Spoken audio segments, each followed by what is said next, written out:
Et salut, alors la dernière fois on s'était laissé sur le fait qu'il fallait qu'on trouve la primitive de g de x. Alors je l'ai recopié simplement ici pour gagner en place. Alors chercher la primitive de cette fonction c'est vachement intéressant parce qu'en fait ça reprend pas mal de notions qu'on a vues précédemment. Alors du coup si vous êtes bien entraîné, peut-être essayez de le faire de votre côté. Je vous invite à mettre la vidéo sur pause et attention, maintenant je vais le faire avec vous. Donc c'est parti. Alors premièrement, en cherchant cette primitive, ce que je vais faire c'est que je vais écrire g de x en majuscule et je vais simplement mettre la fonction g de x, donc x carré moins 2x plus 1, entre le symbole de la primitive et évidemment le dx. Ça, comment on peut l'écrire? Alors regardez, là on a un polynôme du second degré, x carré moins 2x plus 1. Dans une vidéo précédente, on avait dit que si on avait un polynôme du second degré, on pouvait le simplifier. Alors, on l'avait déjà simplifié dans une vidéo précédente, donc je ne vais pas refaire toutes les étapes avec vous, mais simplement dans les grandes lignes, on calcule le discriminant, il est égal à 0. Du coup, on se retrouve avec, à la fin, un facteur sous forme x moins 1 au carré. Évidemment, je remets le dx. Parce que, rappelez-vous, c'est sous la forme ax moins x0 au carré. Voilà. Alors là, maintenant, on serait tenté de faire la décomposition en éléments simples.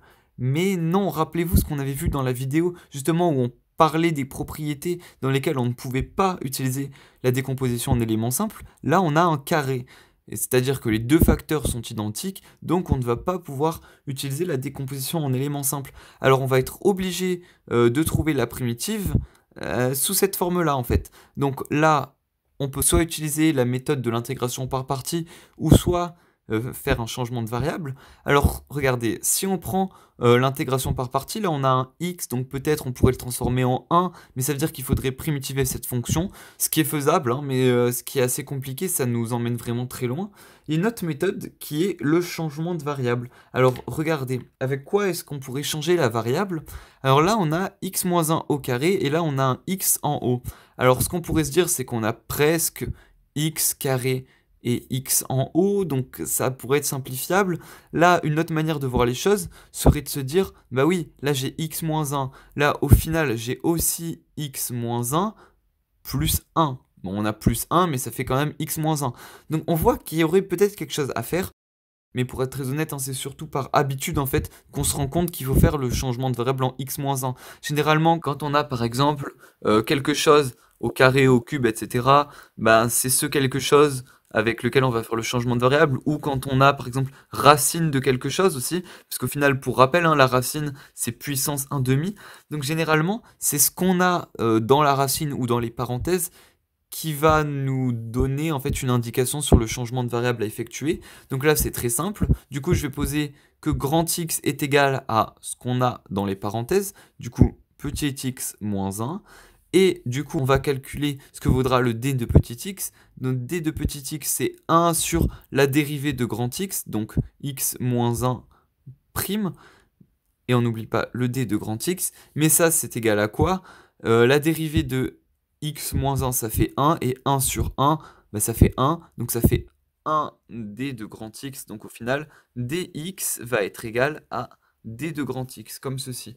Donc justement, quand on voit qu'on a que d de petit x est égal à d de grand X, ça va nous laisser une certaine marge de manœuvre, entre guillemets, c'est-à-dire qu'à chaque fois qu'on a un d de grand X qui nous embête, on pourra le remplacer par d de petit x, et inversement. Alors généralement, quand on voit ça, déjà on se dit que c'est un bon point de départ. Alors maintenant, ce que je vais faire, c'est que je vais effectuer le changement de variable. Alors là, on a x moins 1 plus 1, donc x moins 1, je vais le transformer en grand X, et je vais évidemment laisser le plus 1, et là, on a x moins 1 au carré, donc ça va nous donner grand X au carré, et évidemment, donc le d de petit x, on a dit que c'était d de x, comme ceci. Alors là, qu'est-ce qu'on voit? On voit qu'on a au numérateur une somme, donc on va pouvoir scinder en deux cette primitive, ça va nous donner x sur x carré dx, plus 1 sur x carré dx comme ceci. Alors, j'aurais pas dû écrire le dx comme ça, voilà, donc ça nous donne ceci. Là, j'ai simplement du coup scindé en deux cette fraction.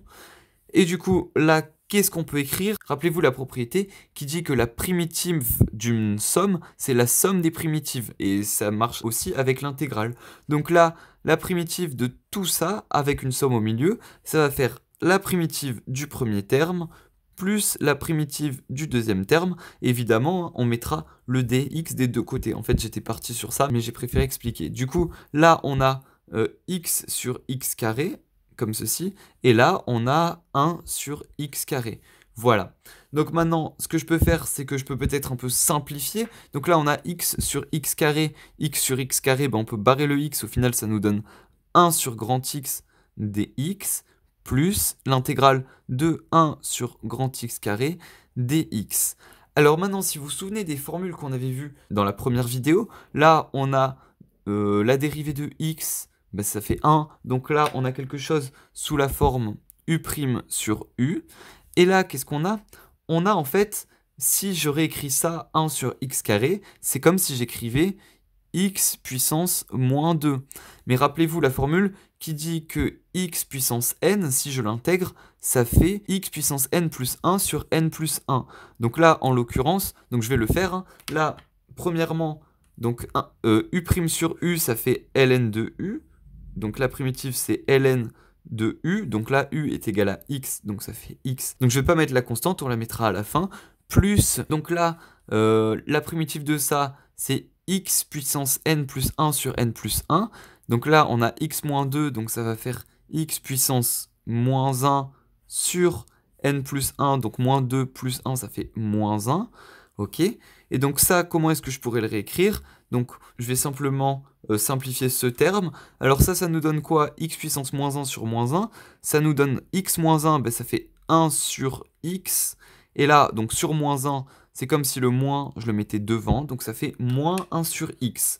Mais sinon, généralement, à force de le faire, ça on le rencontre souvent, donc on s'en souvient. Hein. La primitive de 1 sur x carré, c'est moins 1 sur x. Donc maintenant, qu'est-ce qu'il me reste à faire? On n'a plus qu'à remplacer le grand x par sa valeur initiale, donc qui est x moins 1. Et bien du coup, c'est ce que je vais faire.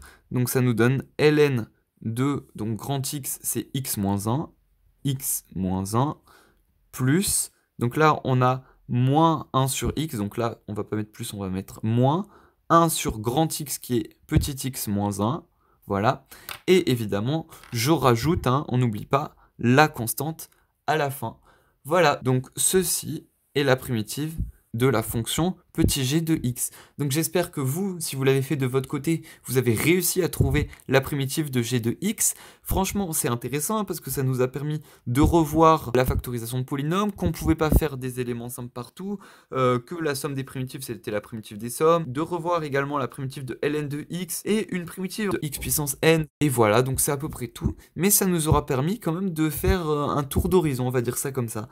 Donc j'espère que cette vidéo vous aura plu. Si c'est le cas, pouce en l'air, ça fait toujours plaisir. Si vous avez des questions ou quoi, vous pouvez les mettre dans les commentaires.